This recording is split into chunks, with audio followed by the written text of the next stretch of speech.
नमस्कार दोस्तों, आज हम करंट अफेयर्स के कुछ इम्पोर्टेंट एमसीक्यू सॉल्व करेंगे और इसके माध्यम से आपको करंट अफेयर्स की जानकारी देंगे। तो ये रहा आपका पहला एमसीक्यू।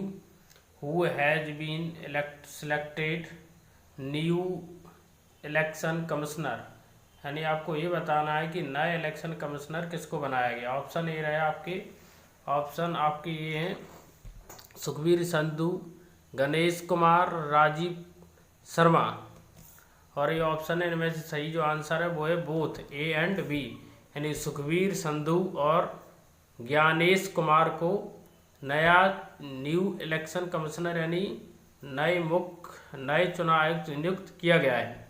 और राजीव कुमार जो है मुख्य चुनाव आयुक्त थे और अन्य चुनाव आयुक्त ये हैं सुखबीर संधू और ज्ञानेश कुमार।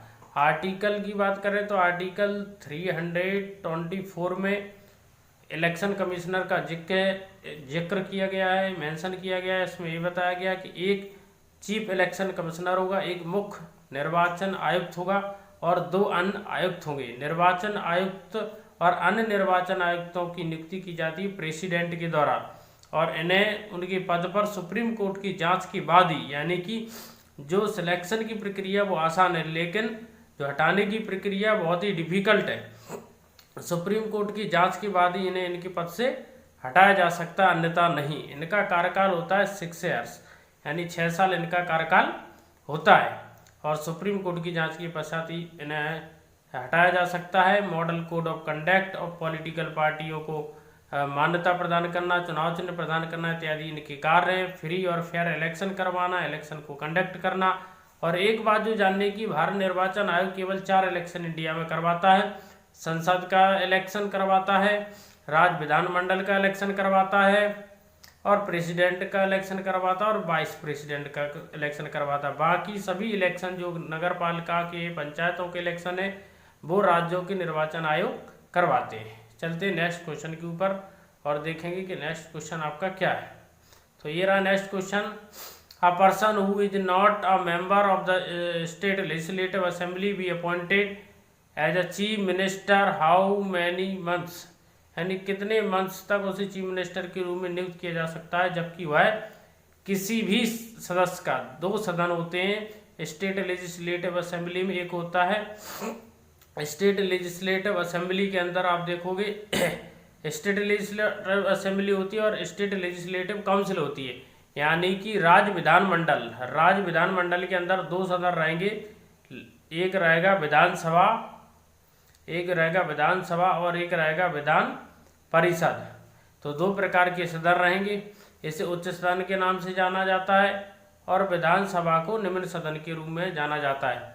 कोई भी व्यक्ति यदि वो राज्य विधानमंडल का सदस्य नहीं है तो वो 6 महीने तक रह सकता है। संविधान में व्यवस्था की गई है, यह है आर्टिकल 178 में। आर्टिकल 178 में व्यवस्था है कि कोई भी व्यक्ति 6 महीने तक बिना संसद का सदस्य हुए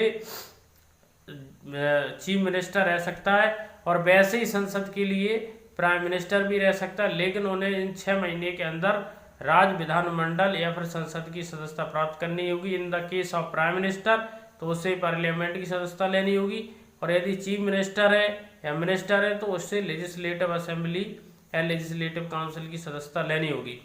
याद रखना है कि प्रधानमंत्री बनने के लिए जरूरी नहीं कि लोकसभा का सदस्य हो, राज्यसभा का सदस्य भी प्रधानमंत्री बन सकता है। पहले का एग्जाम्पल लो, डॉक्टर मनमोहन सिंह राज्यसभा के सदस्य प्रधानमंत्री थे। इंदिरा गांधी अपने पहले कार्यकाल में राज्य विधानसभा की सदस्य थी, फिर भी प्राइम मिनिस्टर थी।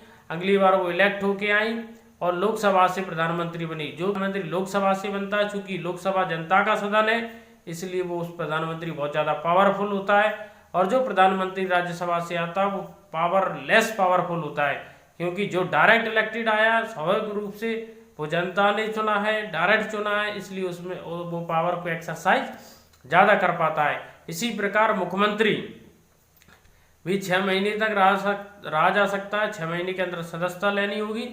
और अगर लेजिस्लेटिव काउंसिल का सदस्य है तो वो लेस पावर चीफ मिनिस्टर होगा।